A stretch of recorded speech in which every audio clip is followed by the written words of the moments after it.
our next topic is solar cell. Now solar cell means what? It is a cell or it is a device which converts the solar energy into electrical energy. Now this solar cell, solar means what? It is nothing but what? The light which is going or the energy which is supplied by the sun to us, that energy we are going to use, and that energy is being converted into electrical energy. So let us see the circuit diagram for solar cell. So for solar cell we are using the PN junction diode. So we are using PN junction diode for making solar cell. Now let us draw the circuit diagram for solar cell. This is the PN junction diode. Now here we are using P-type and N-type semiconductor.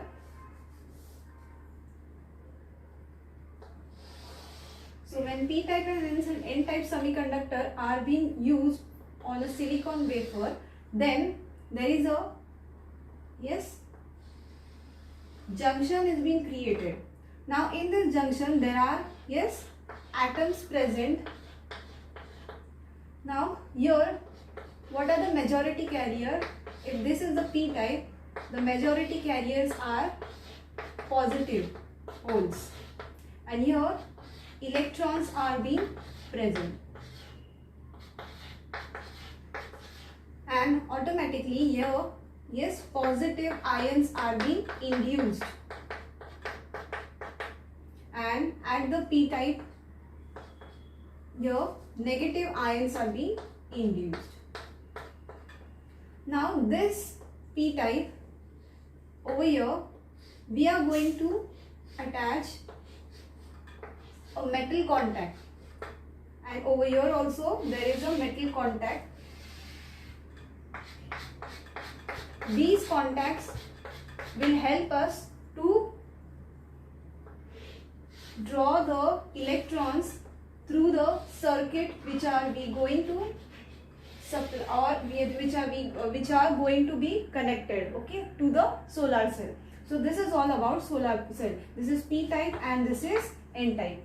Now solar cell is nothing but, we have already discussed that solar cell is a device which converts the light which is incident on it, and therefore what is happening, the electron hole pairs are being generated. So this the first layer of this PN junction diode is so thin that the photons are coming and incident on the junction directly. So that's why this layer is so thin that the rays of the sun can reach the junction. Once they reach this junction, what is happening here? There are atoms present in this junction.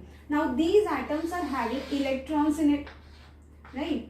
Now these electrons, when the photons are being incident on the electron, then what is happening? This electron gets energy and it is being knocked out, and therefore, or you can say it is being separated from this. So therefore this will become positive charge and this will become negative charge.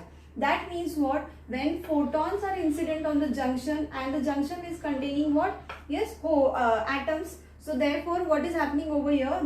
There is a separation of positive and negative charges.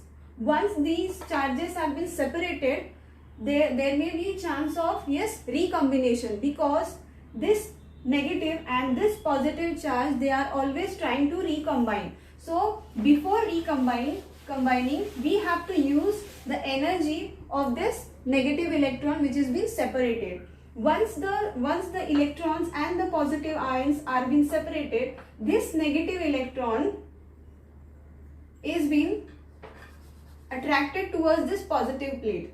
This is negative electron, and then positive ions. These ions are being separated due to this photon. This photon has an energy h nu. Now this much energy is being given to the atom so that they are being, the positive and negative charges are being separated. Before recombining these two, yes, charges, what we have to do, these this electron is being attracted towards this n-type region, and this positive ion is being attracted towards the p-type region. Now what will happen if these electrons are going to attract in this, then the majority carriers are being increased, okay, and over here the holes are being increased. So now if the majority carriers are being increased, then if we supply an external circuit to it, then these electrons are going to flow from this circuit.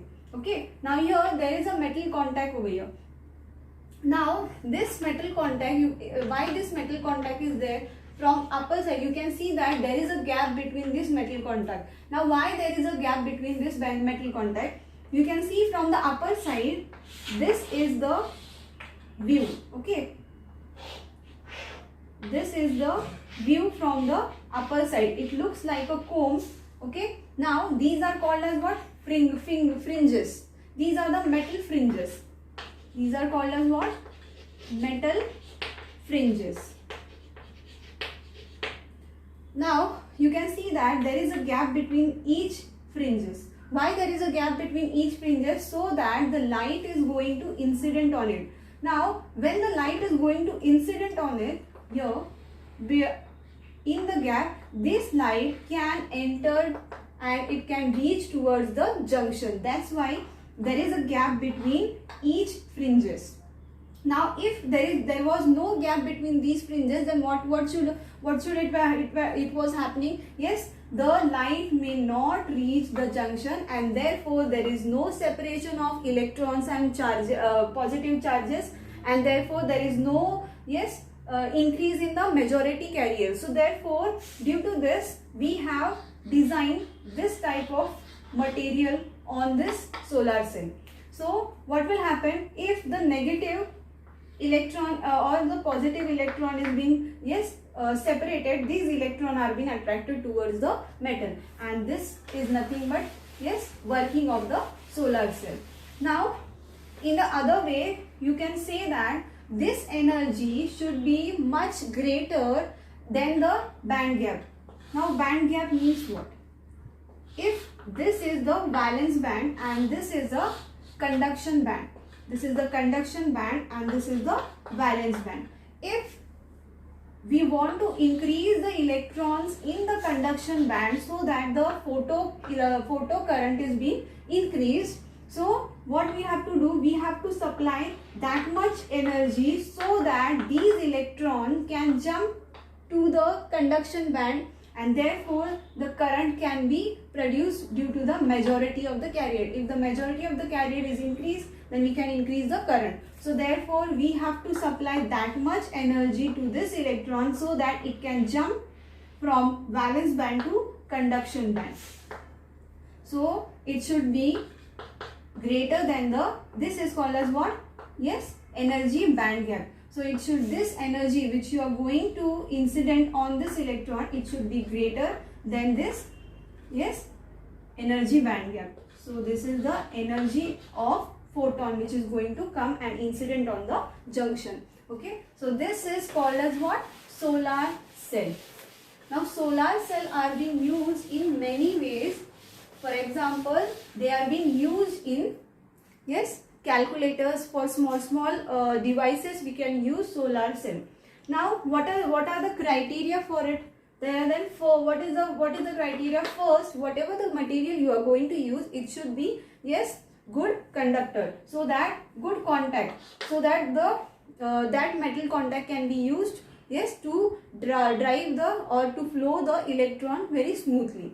Then second criteria is what? It is whatever the energy is going to supply to the junction, then it should be greater than the band gap energy. So these are the some criteria which we should know before construction of the solar cell.